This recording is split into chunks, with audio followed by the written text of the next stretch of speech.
Welcome back. May is Motorcycle Safety Awareness Month, and here to talk to us a little bit about that is Merv Sadden. He is with Zach and Decker, personal injury lawyers. Welcome back to the show. Thanks for having me, Susan. Yes. Now, being a personal injury lawyer, I'm sure you've dealt with a few motorcycle situations.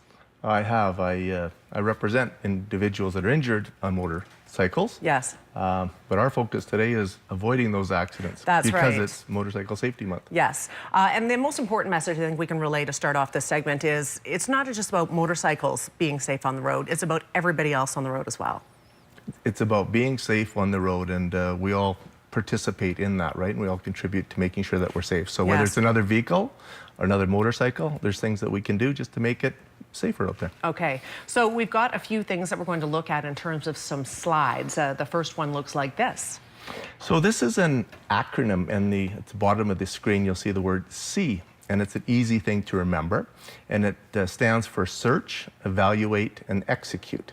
And so this is something that we certainly promote while you're riding a motorcycle, but it's really what we do intuitively when we're a pedestrian or when you're in a vehicle. So the S, search.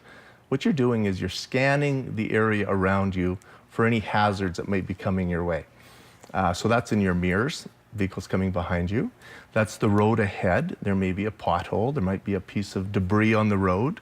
Right now, roads are partially washed out. I ran into that a couple weeks ago on a back road. We're looking for animals in the ditch. We're looking for other vehicles coming toward us. We're looking for intersections. So we're scanning the area around us to see what might be a potential hazard. Okay.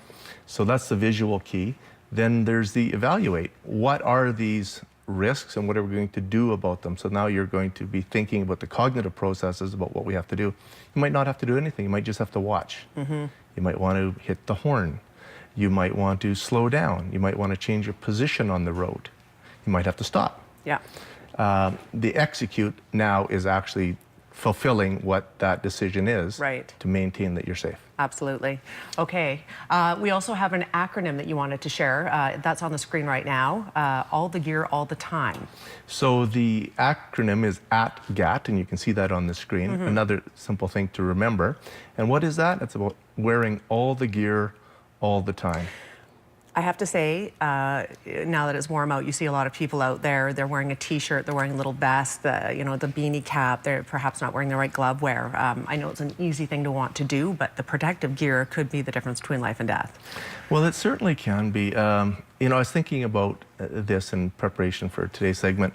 When we jump in our car and we go to the store, just 6 blocks away, we've got the bumper, we've got a cabin around us, we got our airbags, we got our seatbelt. You've got all the gear with you all the time when you're riding in a car. The only gear that you have to protect yourself while you're riding the bike is the protective gear that you're wearing on your body. So that's what the acronym is. Wear all the gear all the time.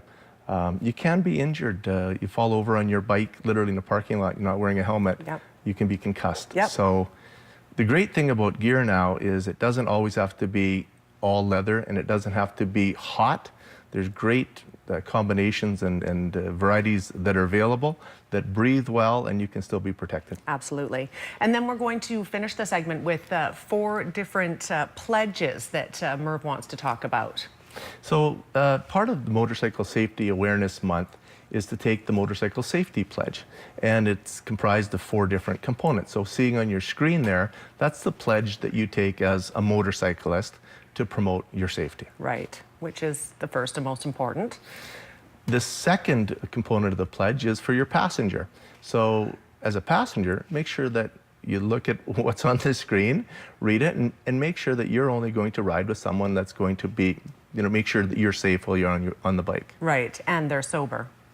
Exactly. As a motorist. So this is what we as individuals driving in vehicles on the road must be aware of, and that is just to respect the fact that there's motorcyclists on the road. Their safety has to do with time and space. So when you do see a motorcycle, make sure you do give them time, give them space. Perhaps pull over a little bit for them. Just be aware that they're there. So it's about seeing them and being seen, and that goes both ways, as a motorcycle rider as well as driving the car. Okay, and then finally, as a friend and family member. And that's really about supporting those that are riding, just to make sure that you're promoting that they take a proper training program. They're exercising proper skills when they're riding and wearing the gear. Okay, fantastic. Again, May is Motorcycle Safety Awareness Month, so be aware of your surroundings out there on the road. Enjoy the road, but be aware who else is out there with you. Thank you, Murph, for being here. Thanks a lot. Have fun riding. Absolutely. If you have more information that you're looking for, you can certainly get a hold of Murph at zachanddeckerlaw.com. We're back in 1 minute. Stay with us.